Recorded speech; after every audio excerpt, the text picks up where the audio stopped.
स्वागत है दोस्तों आपका नॉलेज इंडिया में। दोस्तों अब वो दिन गए जब भारत को एक कमजोर और बेचारा सा देश समझा जाता था। हर चीज के लिए दूसरे देशों पर निर्भर रहने वाले देश की नजर से देखा जाता था।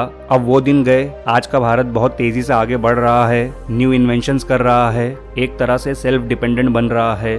देश के सभी जवान, किसान, बिजनेसमैन, नए एंटरप्रेन्योर्स, इंजीनियर, साइंटिस्ट, आर्टिस्ट सभी लोग देश की एक नई तस्वीर बनाने में जुटे हुए हैं। और आज के वक्त में भारत को न्यू अपॉर्चुनिटीज भी मिल रही है। ऐसे खोजकर्ताओं को मौका भी मिल रहा है, उन्हें अपने प्रोजेक्ट को पूरा करने के लिए फाइनेंशियल सपोर्ट भी मिल रहा है, जिससे वो इस तरह के इन्वेंशंस कर रहे हैं जिसके बारे में पूरी दुनिया कभी सोच भी नहीं सकती थी कि भारत इस तरह का कोई माइलस्टोन अचीव कर सकता है। ऐसी ही एक खोज कर दी है भारत के एक नए स्टार्टअप ने, और अब तक की सबसे अफोर्डेबल, सस्ती एनर्जी स्टोरेज टेक्नोलॉजी इन्वेंट कर दी है। वैसे तो ये स्टार्टअप लंबे समय से एनर्जी स्टोरेज बैटरीज पर काम कर रहा था, लेकिन खबरों में तब आया जब इसने DRDO यानी कि defence research and development organisation द्वारा ऑर्गेनाइज किया गया innovation contest dare to dream 3.0 को जीत लिया। सबसे बेहतरीन और सस्ती बैटरी डेवलप करके इस कंपनी ने आत्मनिर्भर भारत के सपने को एक कदम और भी आगे बढ़ा दिया है। हो सकता है आने वाले कुछ सालों में यही बैटरी आपके घरों में लाइट जलाने के लिए या व्हीकल्स के लिए, और ये बैटरी अगर और भी डेवलप हो पाई तो आपके फोन के लिए भी इस्तेमाल की जा सकेगी। तो क्या आप नहीं जानना चाहेंगे ऐसी कमाल की बैटरी के बारे में, न्यू एनर्जी स्टोरेज टेक्नोलॉजी के बारे में, जो एनर्जी कन्वर्जन और कंजर्वेशन का सस्टेनेबल तरीका तो है ही, साथ ही एग्रीकल्चर से होने वाले वेस्ट के कारण जो पोल्यूशन होता है उसे भी कम कर देगा ये तरीका।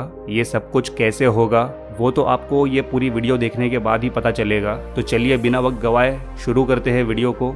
दोस्तों आज तक आपने केवल लिथियम आयन बैटरीज के बारे में ही सुना होगा, जो कि हमारे भारत में डेवलप नहीं की गई है, लेकिन आज आपको बताते हैं सोडियम आयन बैटरी के बारे में।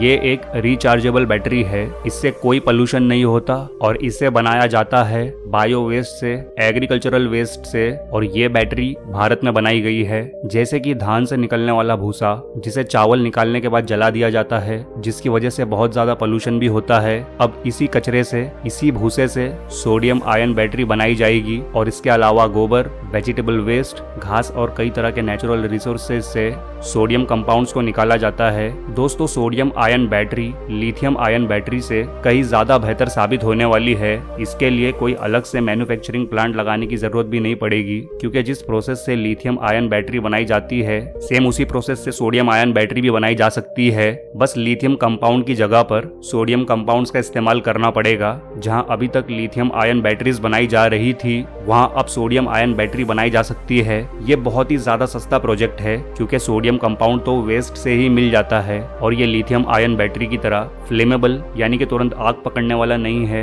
लिथियम आयन बैटरी से चलने वाले व्हीकल्स में आग लगने की खबरें लंबे समय से चलते आ रही है, लेकिन सोडियम आयन बैटरी में ऐसा कोई भी खतरा नहीं होगा। ये इन्वेंशन, ये खोज दुनिया को हैरान कर सकती है दोस्तों, कि एग्रीकल्चरल वेस्ट से इस तरह एनर्जी कन्वर्जन कैसे किया जा सकता है। लेकिन दोस्तों अब तो सब कुछ सभी के सामने आने ही वाला है। सोडियम आयन बैटरी में भी लिथियम आयन बैटरी की तरह एक एनोड होता है, यानी कि वो टर्मिनल जहां से करंट अंदर की तरफ फ्लो होता है, और एक कैथोड होता है, यानी कि वो टर्मिनल जहां से करंट डिवाइस में बाहर फ्लो होता है, और एक इलेक्ट्रोलाइट होता है। सोडियम आयन बैटरी का कैथोड सोडियम कंटेनिंग मटेरियल का बना होता है। एनोड सोडियम बेस्ड मटेरियल होना जरूरी नहीं है, और इसमें लिक्विड इलेक्ट्रोलाइट का इस्तेमाल किया जाता है। इसे बनाने के लिए सबसे पहले किसी भी सोडियम कंपाउंड को, जैसे बायो वेस्ट को, एग्रीकल्चरल वेस्ट को, उसको कलेक्ट करके प्लांट तक पहुंचाया जाता है। यहाँ पैडी स्ट्रॉ को ही सोडियम कंपाउंड हम मानकर चलते हैं। पैडी स्ट्रॉ को भूसे की तरह बिल्कुल छोटे छोटे टुकड़ों में काट लिया जाता है, उसे लिक्विड इलेक्ट्रोलाइट्स में बदला जाता है, जिसे प्रोसेसिंग मशीन में डाला जाता है। मशीन में पहले से मौजूद कुछ तत्वों के साथ केमिकल प्रोसेसिंग होने के बाद इसे बाहर निकाला जाता है, जबकि ये एक काले रंग के पाउडर में बदल जाता है, जिसे साइंस की भाषा में बैटरी ग्रेड कार्बन कहते हैं। इसे ही सोडियम आयन पाउच सेल बनाने के लिए इस्तेमाल किया जाता है। इन्हीं पाउच सेल्स को एक बैटरी के तौर पर इस्तेमाल किया जा सकता है। दोस्तों सोडियम की खासियत एक ये भी है कि ये वजन में लिथियम से हल्का होता है, इसीलिए इसका ट्रांसपोर्टेशन बहुत ही ज्यादा आसान बन जाता है। सोडियम आयन बैटरीज की चार्जिंग कैपेसिटी काफी ज्यादा फास्ट है, और इसके ऊपर टेम्परेचर में होने वाले बदलाव का कोई भी असर नहीं पड़ता, जो कि लिथियम आयन बैटरी की सबसे बड़ी कमजोरी है, इसलिए इसकी एनर्जी स्टोरेज कैपेसिटी बहुत बेहतर है। दोस्तों हो सकता है आने वाले वक्त में sodium ion battery lithium ion batteries को रिप्लेस कर दे पूरी तरह से, और सबसे बड़ा रीजन है इसकी लागत यानी कि कॉस्ट। इंटरनेट पर जो जानकारी मौजूद है अगर उसकी माने तो 1 टन सोडियम प्रोड्यूस करने में केवल $150 यानी कि 13,000 रुपए से भी कम की लागत आती है, और 1 टन लिथियम प्रोड्यूस करने के लिए $20,000 यानी कि 16 लाख से भी ज्यादा की लागत आती है। दोस्तों लागत से जुड़ी जानकारी हमें पूरी तरह से इंटरनेट से मिली है, और ये भी कहा जा रहा है कि एनर्जी और रिसोर्सेज को बचाने के लिए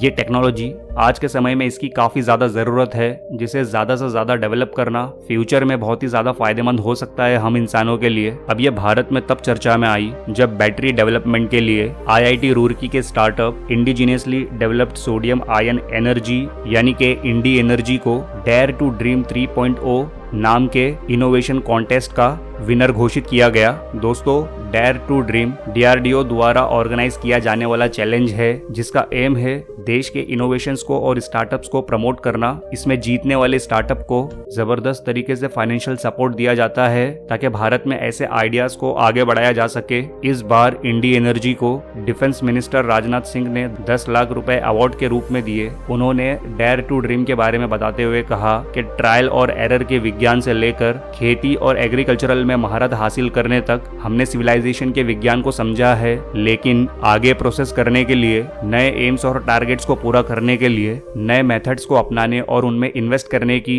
जरूरत है, और इसे ही हम नए भविष्य के लिए रिसर्च और डेवलपमेंट मानते हैं। इसे ही सेल्फ डिपेंडेंट इंडिया बनने की ओर एक कदम मानते हैं।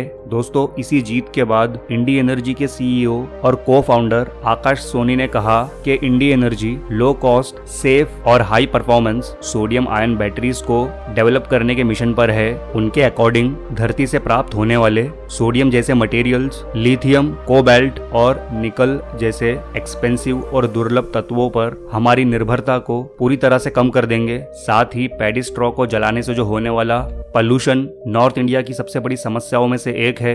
हर साल लगभग 35 मिलियन पैडी स्ट्रॉ जलाया जाता है, जिसकी वजह से एयर पोल्यूशन में बहुत ही ज्यादा बढ़ोतरी हो जाती है। सोडियम आयन बैटरीज पर अगर इन्वेस्ट किया जाए और इस टेक्नोलॉजी को और ज्यादा डेवलप किया जाए तो ये पैडी स्ट्रॉ इस टेक्नोलॉजी में काम आ जाएगा। एयर पोल्यूशन तो कम होगा ही होगा, साथ ही देश में लाखों किसानों को रोजगार भी मिलेगा। वो फसल के साथ साथ इस भूसे को बेचकर भी पैसे कमा सकते हैं, जिससे एग्रीकल्चर को भी बढ़ावा मिलेगा। तो दोस्तों है ना ये $1 बिलियन की खोज। हर साल लिथियम आयन बैटरी में होने वाला खर्च रिड्यूस हो गया। एयर पोल्यूशन से छुटकारा पाने के लिए कई करोड़ों रुपए खर्च करने पड़ते हैं, और एयर क्वालिटी को मेंटेन करने के लिए जो कदम उठाने पड़ते हैं वो भी रिड्यूस हो गए, और वेस्ट मटेरियल से पैसा कमाया जाएगा वो तो अलग ही है। तो दोस्तों इस बारे में आपको क्या लगता है? क्या सच में ये technology biggest energy storage technology के स्टेटस को मेंटेन कर पाएगी? क्या फ्यूचर में sodium ion batteries lithium ion batteries को रिप्लेस कर देगी? क्या सोडियम आयन बैटरीज का life span lithium ion batteries से ज्यादा बेहतर साबित हो पाएगा? क्या भारत इससे भविष्य में आने वाले वक्त में बड़ा मुनाफा कमा पाएगा? इस बारे में आपके जो भी विचार है नीचे कमेंट्स में जरूर बताएं, और ये वीडियो अच्छा लगा हो